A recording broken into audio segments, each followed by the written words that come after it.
Hello everyone, welcome to GK cafe 2.2।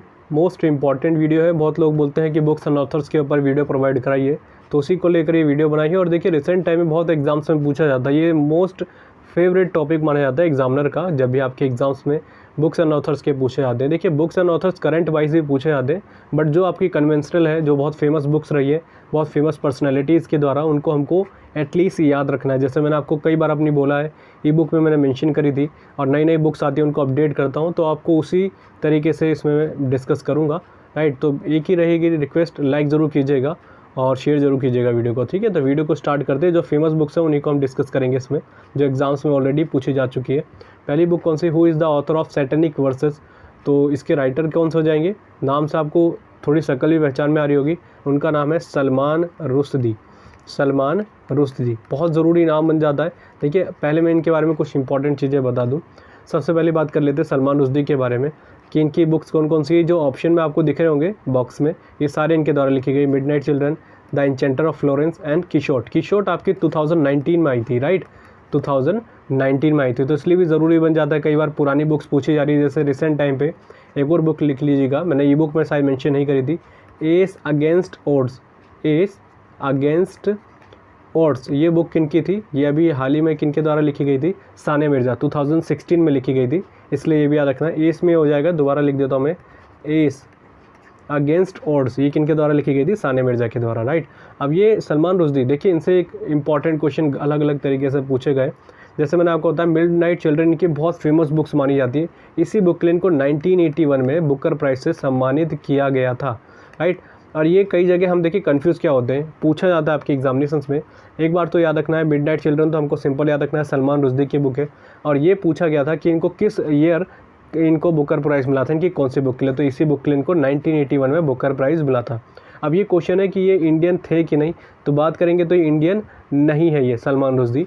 और इसलिए याद रखना, अगर आपसे पूछा जाएगा पहले बुकर प्राइज़ से सम्मानित भारतीय कौन है, तो उनका नाम है अरुंधति रॉय। अरुंधति रॉय।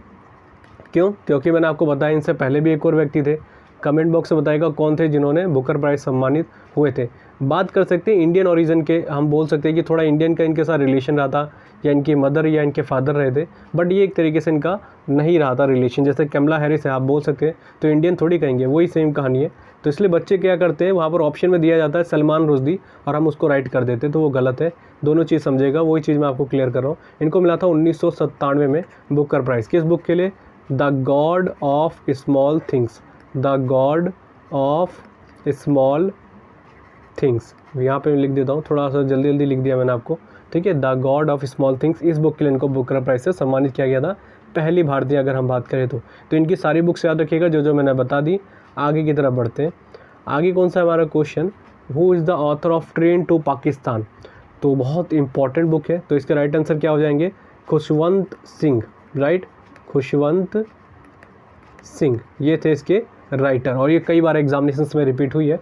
हम बात कर रहे थे, देखिए चलिए एक चीज़ मेरे से छूट गई, मैं आपको फिर दोबारा क्लियर करके बता दूं, इसको याद रखिएगा।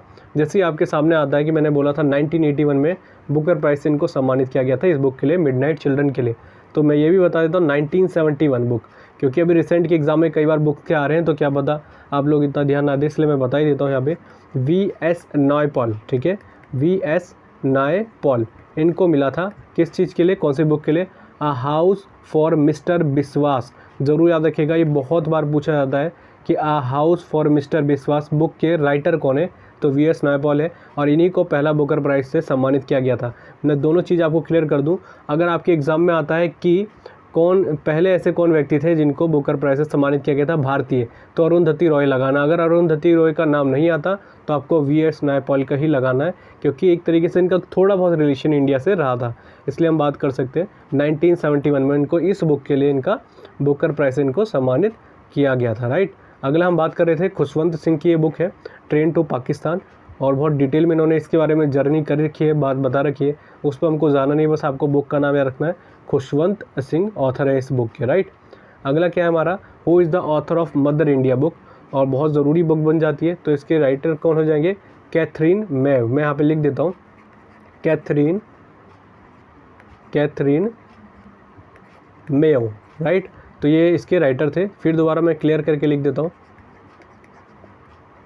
कैथरीन मेयो, ये पूरा नाम था इनका, और इनके द्वारा लिखी गई थी मदर इंडिया की बुक, राइट। अब देखिए मदर इंडिया आपसे पूछा जाता है तो आपको स्टोरी पता है मदर इंडिया का क्या रिलेशन है, बट ये वो रिलेशन नहीं जो आप सोच रहे होंगे जैसे मूवी वाइज था, मूवीज़ आई थी। अच्छा, ये भी इंपॉर्टेंट बन जाता है कि मदर इंडिया मूवी, ये पूछा गया है कई बार इसके डायरेक्टर कौन थे, तो महबूब खान थे इसके डायरेक्टर, बहुत सिंपल सा नाम है, याद रख लीजिएगा। और ये मूवी कब आई थी ये भी पूछा गया था एक बार, तो 1957 में आई थी, राइट। और ये ऐसी मूवी है, पहली ऑस्कर मूवी है जो नॉमिनेट हुई थी हमारे लिए। अगर इंडियन मूवी पूछा जाएगा पहली कौन सी मूवी थी हमारी जो ऑस्कर के लिए नॉमिनेट हुई थी, वो यही मूवी थी मदर इंडिया। और मदर इंडिया में एक तरीके से रोल प्ले करा था मदर इंडिया का, किन्होंने करा था, नरगिस दत्त ने, जो सुनील दत्त की वाइफ थी और संजय दत्त की माता, ठीक है। तो इनका नाम याद रखिएगा, इसलिए ज़रूरी बन जाता नरगिस दत्त से पद्मश्री लेने वाली पहली एक्ट्रेस बात कर सकते हैं कौन थी, यही थी अगर हम अभिनेत्री की बात करेंगे तो। और राज्यसभा में मनोनीत होने वाली भी पहली एक्ट्रेस कौन थी, नरगिस दत्त थी।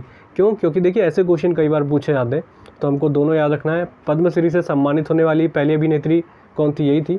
और अगर हम बात करें राज्यसभा में मनोनीत होने वाली, सभी जानते हैं राज्यसभा में मनोनीत करने का अधिकार किनके पास होता है, राष्ट्रपति। तो राष्ट्रपति ही इनको मनोनीत करते, किसी भी क्षेत्र में हो आप, तो उनमें से एक थी ये नरगिस दत्त, तो इनका ज़रूरी हो जाता है।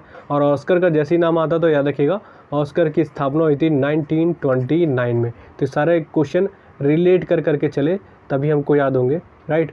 तो आगे क्वेश्चन की तरफ बढ़े। आगे क्वेश्चन क्या हमारा, who is the author of mean camp book. ये तो सिंपल सा क्वेश्चन है, कोई भी इसको पहचान जाएगा, हिटलर, राइट।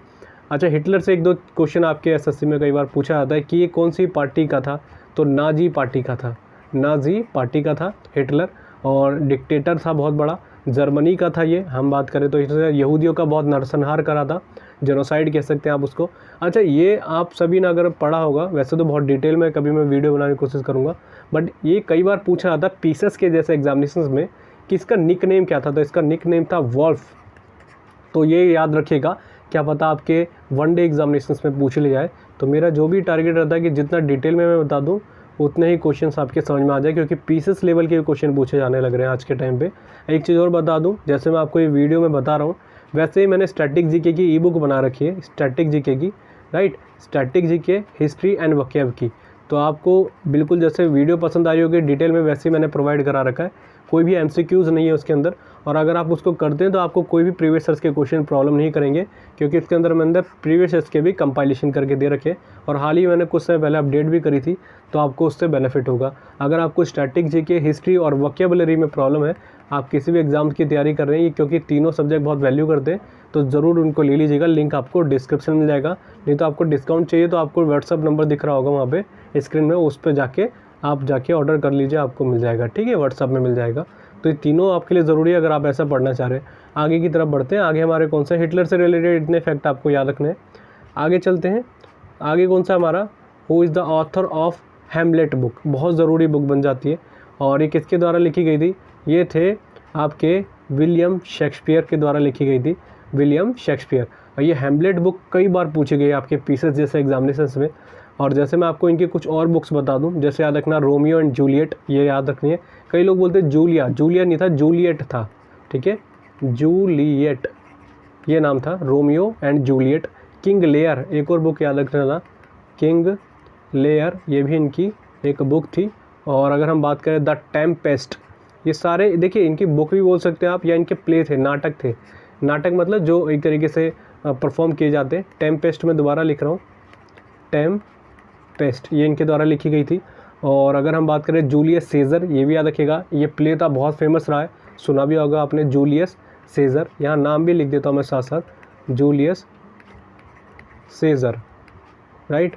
तो ये भी इनके द्वारा लिखा गया था। ओथेलो बहुत इंपॉर्टेंट है, ये सारे आप ज़रूर देख भी सकते हैं या पढ़ भी सकते हैं आप बुक्स वगैरह में, बस ये इनकी याद रखनी है आपको। विलियम शेक्सपियर तो बहुत ज़्यादा नाम माना जाता है। अच्छा, अगर बात करें भारत का शेक्सपियर किसको कहा गया था, तो उनका नाम याद रखिएगा, कालिदास, ठीक है।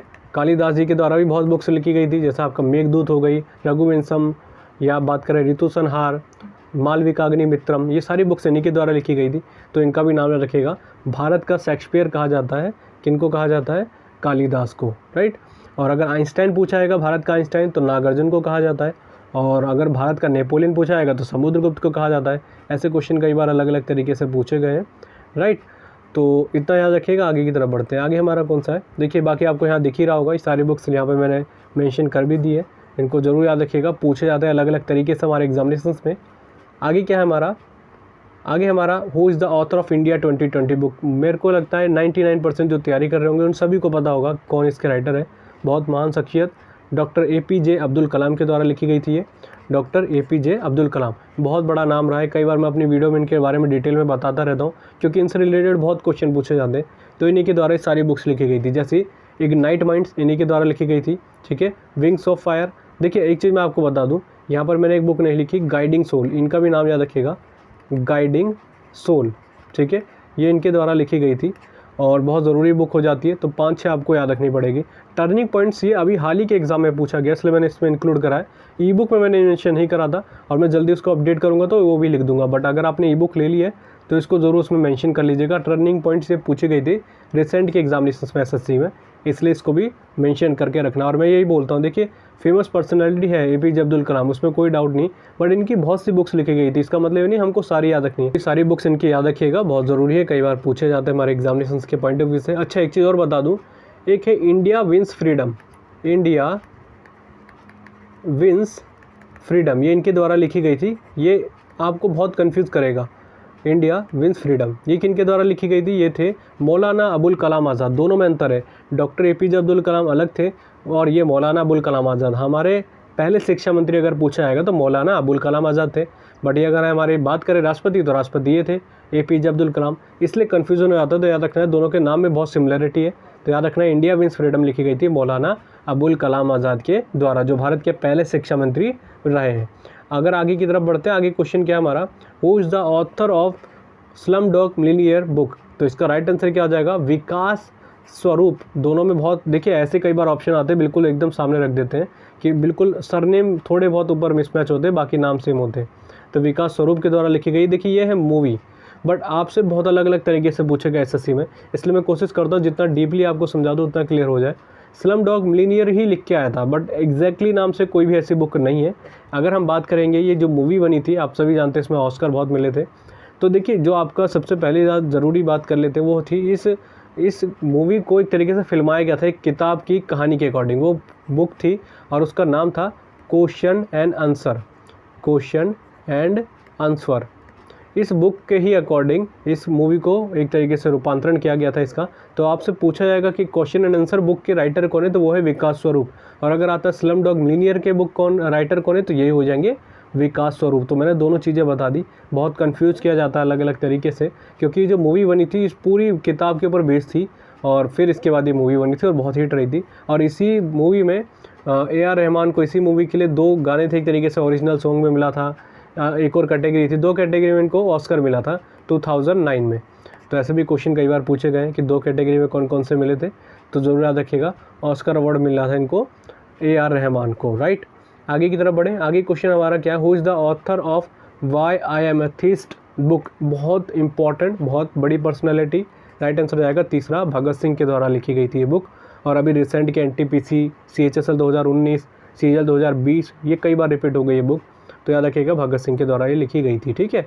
और देखिए कंफ्यूज करने के लिए क्या पूछा जाता है, पहले मैं आपको इनके बारे में बता दूं।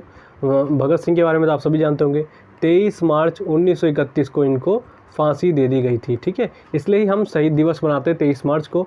और इन्होंने 1929 में असेंबली में बम फेंका था, सेंट्रल असेंबली में, जिसको आज के टाइम में पार्लियामेंट कहा जाता है। इन्होंने बम फेंका था, ये कई बार पूछा था कौन से सन में, ये आपका था 1929, ठीक है। अगर डेट भी कई बार पूछा जाता है तो आप डेट भी याद रख लीजिएगा, 8 अप्रैल 1929 को बम फेंका गया था। इनके साथ अकेले नहीं थे ये, एक और थे, कौन थे, बटुकेश्वर दत्त। ये भी कई बार पूछा था किन के साथ ये गए थे, तो बटुकेश्वर दत्त के साथ ये गए थे सेंट्रल असेंबली में, इन्होंने बम फेंका था। बम फेंकने का एक ही मोटो था कि बस एक तरीके से उन तक अपनी बात को पहुंचा जाए, क्योंकि ये बिल्कुल तरीके से शांति से कुछ नहीं सुनते थे। जैसे आपने कई बार आपने देखा भी होगा, महात्मा गांधी जी को बहुत समय लग गया था इनको अपनी बात भी पहुँचाने के लिए, कई बार मानते ही नहीं थे अंग्रेज। तो इन्हीं चीज़ों के लिए, अपनी बातों को रखने के लिए इन्होंने ये करा था। और यही इनका एक स्लोगन था, कई बार पूछा जाता है, बहरों को आवाज़ सुनाने के लिए धमाके की ज़रूरत होती है, तो इन्हीं के द्वारा दिया गया था, भगत सिंह के द्वारा, जब इन्होंने बम को फेंका था, राइट। इसी का ये मोटो था इनका, जो एक फेंकने का। तो ये चीज़ क्लियर हो गई। हाँ, अगर आपसे पूछा जाएगा, ये दोनों चीज़ मैंने आपको बता दी। वैसे भगत सिंह के बारे में मैंने आपको कई बार अपनी वीडियोस में बताया है, इतना तो आप याद रखिएगा। इनकी देखिए याद रखिएगा, अगर यहाँ पर आता है वाई आई एम हिंदू, ठीक है, अथिस्ट के जगह हिंदू आएगा, तो आपको याद रखना है शशि थरूर के द्वारा लिखी गई थी, ठीक है। ये है शशि थरूर। पूछा जाएगा why I am Hindu book, तो इन्हीं के द्वारा लिखी गई थी। और अभी हाल ही में बहुत सी बुक्स लिखते हैं, आपको वही इंपॉर्टेंट रखनी है जो आपके एग्जाम के लिए पॉइंट ऑफ व्यू से इंपॉर्टेंट है। इनके द्वारा एक लिखी गई थी, वो बहुत ज़्यादा है, इसके लिए इनको एक अवार्ड मिला था। कौन सा मिला था आप बताइएगा? An era of darkness. ये बुक किनके द्वारा लिखी गई थी? इन्हीं के द्वारा लिखी गई थी। और इसी के लिए इनको एक बहुत बड़ा अवार्ड मिला था इंडिया में। ये आप बताइएगा कमेंट बॉक्स में, मैंने आपको कई बार बता रखा है। एन एरा ऑफ डार्कनेस, अगर एरा को हटा के एरिया कर दिया जाए तो बताइएगा किसके द्वारा लिखी गई थी। बस इसमें एरा आ जाएगा, उसमें एरिया आ जाएगा। वो अलग ऑथर थे जिन्होंने लिखी थी एन एरिया ऑफ डार्कनेस, तो अलग ऑथर थे। आप कमेंट बॉक्स में बता सकते हैं। जो क्वेश्चन मैंने पूछे उनके बारे में आप ज़रूर बताइएगा, क्योंकि क्वेश्चन कई बार अलग तरीके से पूछे गए हैं, राइट। तो देखिए एक तरीके से मैं पार्ट वाइज ही आपको प्रोवाइड करा रहा हूँ। ये बुक्स मैंने इतनी ही प्रोवाइड कराई है। अगर आपको कंटेंट पसंद आएगा तो और बोलिएगा, मैं सेकंड पार्ट थर्ड पार्ट लेकर आने की कोशिश करूँगा, जो ज़रूरी है। और उनसे रिलेटेड स्टैटिक जीके के कुछ पोर्शन होते हैं या कोई भी हिस्ट्री वाइज होते हैं, उनको लिंक करके प्रोवाइड कराऊंगा, राइट। और एक चीज़ और इंपॉर्टेंट बताऊँ, अगर आपको वीडियो पसंद आ रही है तो इसी चैनल पर जीके कैफे 2.0 में मैं डेली करंट अफेयर की वीडियोज़ प्रोवाइड कराता हूँ, ऐसी बेसिस में जैसा आपको कंटेंट दे रहा हूँ। कई लोगों को यही होता है, देखिए इंप्रूवमेंट तभी मिला आज बच्चे को, बहुत लोगों को, जब से मैंने जीके में आपको कंटेंट देना शुरू करा है।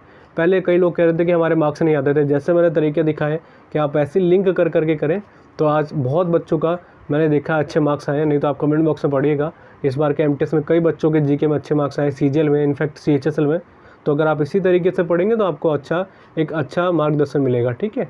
बाकी आपको डेली करंट अफेयर देखने हैं तो इसी चैनल पर देख लीजिएगा, मंथली भी देख सकते हैं आप इसमें।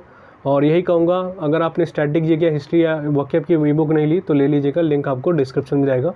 और एक लास्ट में कहता रहूँगा, वीडियो को लाइक और शेयर जरूर कीजिएगा, और चैनल पर नहीं तो सब्सक्राइब कर लीजिएगा। आज की वीडियो के लिए इतना ही, थैंक यू।